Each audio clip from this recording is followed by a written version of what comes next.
Essas músicas todas têm em comum uma visão do trabalho que é essa do esforço, né? Do quão cansativo é o trabalho, mas necessário.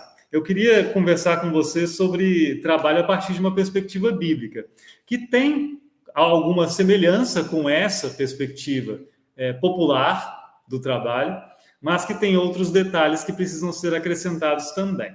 Né? Bom dia, dona Carmen, também. Então, primeiramente, eu queria desfazer uma visão que não é tão correta sobre o trabalho, mas que popularmente é muito difundida, que é aquela que diz o trabalho dignifica o homem, de forma absoluta. As canções aqui mostram o trabalho como algo sofrido, e as escrituras conhecem essa perspectiva sobre o trabalho e essa realidade de que o trabalho pode não ser para a edificação do ser humano, mas pode ser para a destruição do ser humano. O trabalho pode ser usado para a destruição do ser humano. A gente não costuma dizer isso muito a partir das escrituras, mas está demonstrado isso no texto bíblico.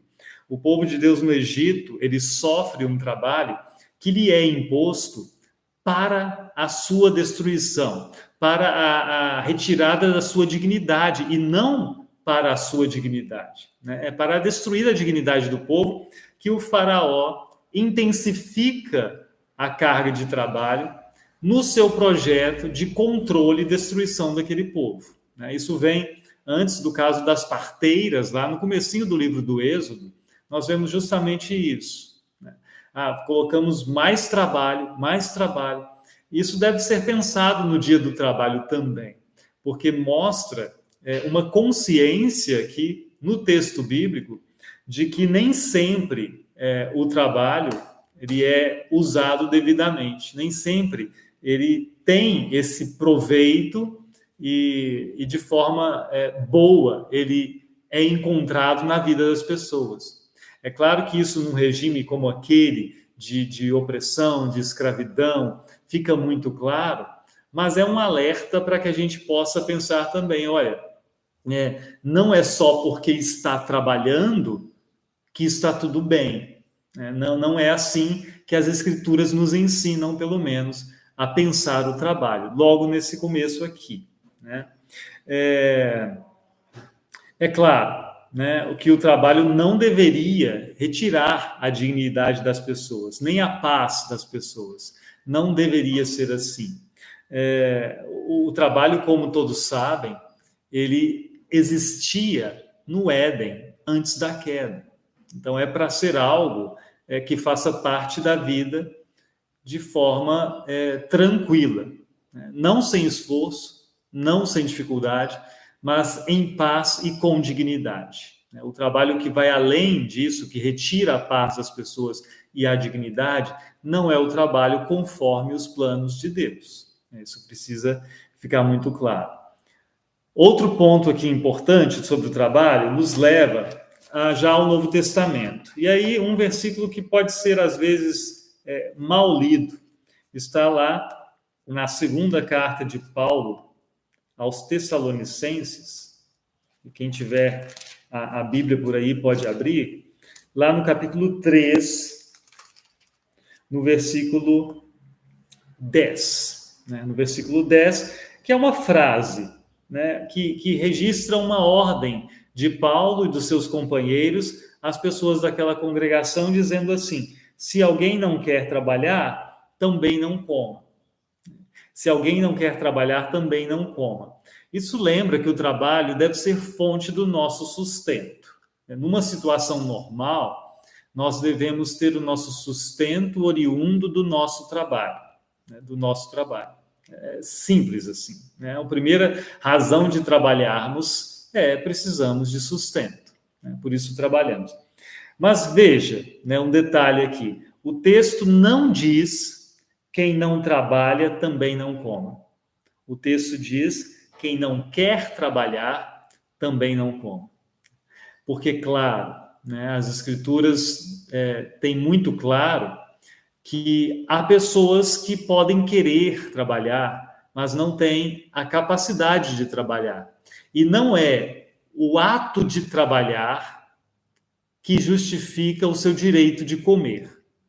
Não é isso. Por isso, nós sabemos, desde tempos mais antigos, que as viúvas e os órfãos, aqueles que não podem, por seus próprios recursos, obter o pão de cada dia, devem ser nutridos por outras pessoas, devem ser supridos em suas necessidades por outras pessoas. Então, não é quem não trabalha não come. É claro que quando ele diz quem não quer trabalhar, isso é dito a respeito de alguém que tem condições de fazê-lo, mas se acomoda e não quer fazer. E por isso, quer se tornar um fardo para os outros, podendo não ser. Não deveria ser assim, porque nós deveríamos ter o nosso pão de cada dia a partir do suor do nosso rosto, a partir do nosso trabalho. Essa é a situação normal. O trabalho serve para isso também. Agora, isso pode nos levar a uma visão, se lido de forma equivocada, a uma visão um tanto egoísta do trabalho, que é aquela assim, eu comprei uma Ferrari, tem pessoas passando fome na minha cidade, mas eu não estou nem aí, porque essa Ferrari que eu comprei é fruto do meu trabalho honesto, então eu tenho o direito de comprar essa Ferrari. Mas o seu próximo está ali esperando um exame há 5 meses e não tem o exame, talvez se você desembolsasse seus R$ 500 para bancar esse exame para ele, ele faria. E você está aí com a sua Ferrari. Mas eu não estou nem aí, é fruto do meu trabalho. O meu trabalho vira o que eu quero para o meu benefício. Parece algo correto, mas não é algo, do ponto de vista cristão, correto. Não é. Isso precisa ser dito de forma muito clara. Porque o trabalho, na perspectiva cristã, não é algo que deve ser feito com vistas ao meu próprio benefício somente, porque a vida cristã não deve ser vivida para o benefício de si próprio somente. Não é. Vamos ler Efésios 4, 28. Eu acho que tem algo ali que pode nos ajudar um pouquinho a perceber isso. Efésios 4, 28 tem, assim, nesse trecho, uma série de exortações do apóstolo sobre a vida da pessoa, como é que ela deve ordenar a sua vida. E no 28 ele diz assim, aquele que roubava, não roube mais. Não é para roubar. Pelo contrário, trabalhe, fazendo com as próprias mãos o que é bom, para que tenha o que repartir com o necessitado.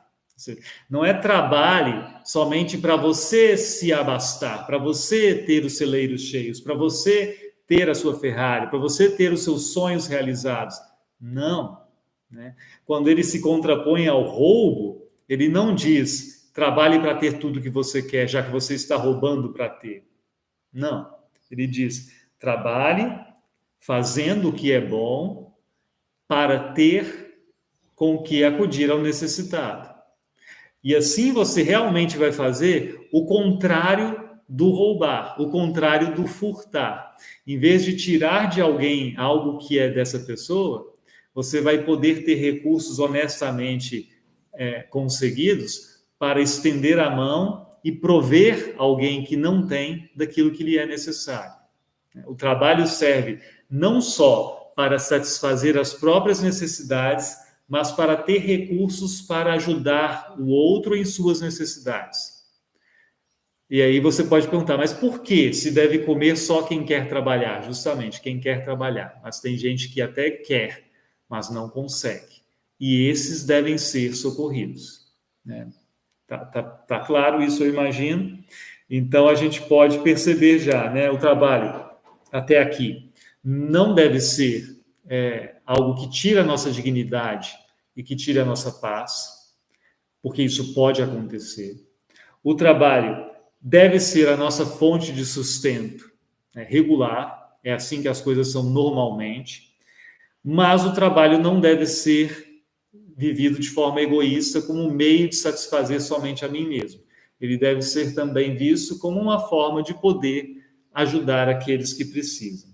E aí nós vamos para o texto sobre o trabalho, assim, o texto mais comumente lembrado quando se trata de trabalho, que está aqui em Efésios também, Efésios 6, de 5 a 9. Quando Paulo fala sobre servos e senhores, um texto que deve ser lido com algum cuidado para que evitemos alguns radicalismos. Mas vamos ler o texto aqui, Efésios 6, de 5 a 9. Quanto a vocês, servos, obedeçam aos seus senhores aqui na terra com temor e tremor, com sinceridade de coração, como a Cristo, não servindo apenas quando estão sendo vigiados, somente para agradar pessoas, mas como servos de Cristo, fazendo de coração a vontade de Deus. Sirvam de boa vontade, como se estivessem trabalhando para o Senhor e não para pessoas, sabendo que cada um, se fizer alguma coisa boa, receberá isso outra vez do Senhor, seja servo, seja livre. Primeiro até aqui. O que é enfatizado aqui é que a pessoa não deve trabalhar somente por estar sendo vigiada. Você não age somente porque aquele que está acima de você está fiscalizando o seu trabalho. Mas você faz o seu trabalho de boa vontade, porque entende que está fazendo bem para outras pessoas. E você faz isso não como servindo ao seu supervisor, ao seu patrão, mas como servindo ao Senhor no exercício da sua vocação. Isso é muito bonito e é muito necessário e muda até a perspectiva que a própria pessoa tem sobre o trabalho. O trabalho deixa de ser algo feito a contragosto, porque eu tenho cobrança, mas se torna uma oportunidade de fazer o bem, porque eu percebo no meu trabalho uma forma de servir ao meu Senhor também. E aí no versículo 9, e vocês, senhores, façam o mesmo com os servos, deixando as ameaças, sabendo que o Senhor, tanto deles como de vocês, está nos céus e que ele não trata as pessoas com parcialidade. Ou seja, o Senhor, que está pensando claramente aqui num contexto em que os servos e os senhores são cristãos, o Senhor de todos, ele está nos céus e ele não vai favorecer o lado do empregador, digamos assim, e nem o outro lado, mas ele é Senhor de todos. Então, esse que emprega também, esse que é o Senhor humano aqui do trabalhador, não tem o direito de ousar tratar esse que trabalha não como um irmão, mas como alguém que lhe está sujeito e que pode ser tratado de qualquer forma. Não há esse direito de viver, de gerir o trabalho do outro a partir de ameaças. E se eu não posso ameaçar, quer dizer que eu também não posso cumprir as ameaças que eu não posso fazer. Isso nos mostra o quê? Uma consciência, de novo, de que o trabalho deve ser feito de forma digna, deve ser vivido de forma digna, sem retirar a paz da pessoa. Não pode ser um meio de opressão. Lembrando do Êxodo também. Se isso é vivido de forma equilibrada, as coisas vão bem. As coisas vão bem. E isso é importante, finalmente, eu penso, porque, em resumo, o amor a Deus sobre todas as coisas e ao próximo como a nós mesmos, esse amor, ele permanece como um dever para as pessoas cristãs também no âmbito do trabalho. Não temos o direito de pensar que o trabalho é algo à parte da vida cristã, à parte dessa regra do amor. Não. O amor deve ser vivido nas relações de trabalho também. E ele é vivido nas relações de trabalho também quando eu percebo no meu trabalho a possibilidade de fazer o bem ao próximo e o faço. Então, recapitulando, a gente pode perceber agora, o trabalho se torna para uma pessoa de fé um meio de provisão das suas próprias necessidades, um meio de ter recursos para ser solidário com aquele que não tem recursos e um meio também de fazer o bem ao próximo, seja ao patrão, seja ao cliente, seja ao colega de trabalho, exercendo o seu trabalho de forma correta, de forma bem disposta e de forma honesta. Nós temos, então, o trabalho, assim, não como o meio de uma dessas coisas somente, mas o meio de tudo isso. Provisão para si, provisão para o outro e benefício para o outro a partir do próprio trabalho. Isso vivido com dignidade é bênção de Deus para nós. Agora cabe aos trabalhadores e aos patrões pensarem se é isso que tem sido cultivado na sua vida no âmbito do trabalho, se é isso que tem sido promovido no seu espaço de trabalho ou não. E isso, claro, dá ensejo para mais conversa, porque eu acho que dá para a gente pensar um pouco nessa questão das vocações e a partir do texto de Efésios, se realmente não há lugar para diálogo sobre o trabalho, para cobrança de melhorias das condições de trabalho, se isso está interditado ou não. Eu entendo que não, mas a conversa se abre para depois. Por que eu falo sobre isso, né? Porque o Dia do Trabalho surge não como uma homenagem aos trabalhadores, simplesmente, mas como um dia para alertar sobre a necessidade de conscientização sobre o trabalho. E isso é tão necessário quando a gente lembra que, assim, as leis trabalhistas, muitas leis que para nós são vistas como necessárias, né, como boas, elas são recentes. Há não muito tempo, há pouco mais de 100 anos, muito do que nós conhecemos como regulamentação do trabalho simplesmente não existia. E o problema, e aqui está um problema, né? A gente poderia pensar assim, mas não precisa de lei para isso, a pessoa decide se ela quer trabalhar ou não, o outro o que ele quer pagar ou não, que direito que vai dar ou não. Isso seria muito bonito, não fosse um pequeno fato, né? O coração do faraó, ele é o mesmo coração que todo ser humano tem. Ele é um coração que tende ao egoísmo, que tende a querer usar do outro e se aproveitar do outro. Esse é um problema. E por isso, porque naturalmente o homem natural não vai ter a perspectiva do trabalho que Deus propõe por meio de sua palavra, precisamos ter algum controle sobre isso, sim. Precisamos ter uma proteção da dignidade do trabalho, né, no âmbito do trabalho. É uma questão que é óbvio, entra em outras tantas questões que fogem à teologia, mas do ponto de vista bíblico, isso pelo menos pode ser afirmado. O trabalho não pode ser um meio de tirar a dignidade das pessoas. Isso precisa ser cuidado, porque isso não deve acontecer. Isso é teológico dizer. E algo mais a dizer teologicamente, o coração do ser humano não é confiável. Nós não podemos pensar que o ser humano agirá sempre com bondade para com o próximo. E por isso, não dá para deixar para cada ser humano fazer com o seu semelhante o que bem entender. Precisamos de um olhar misericordioso e protetor para com as pessoas, sim.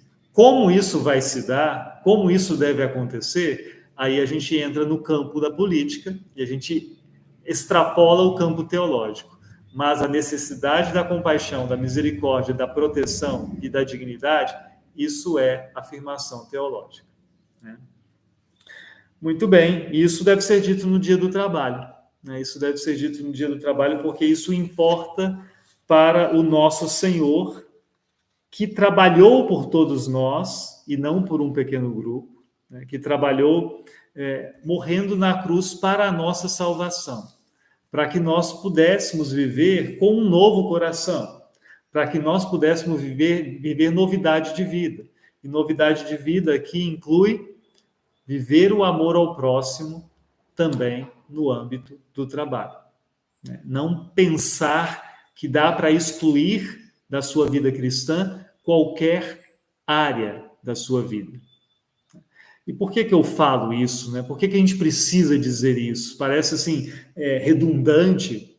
Parece redundante. Mas eu conheci, e certamente vocês conheceram também, pessoas cristãs, pessoas que vão à igreja, pessoas que participam da ceia do Senhor, mas que fazem uma separação e fazem coisas atrozes na vida de trabalho, né? Como pessoas trambiqueiras, como pessoas que não respeitam o direito do trabalhador, como pessoas que não trabalham devidamente, mas fingem que trabalham para receber, né? Então, vejam, isso é assunto da vida cristã, e isso precisa ser dito, né? Não é possível fazer vistas grossas a essa questão.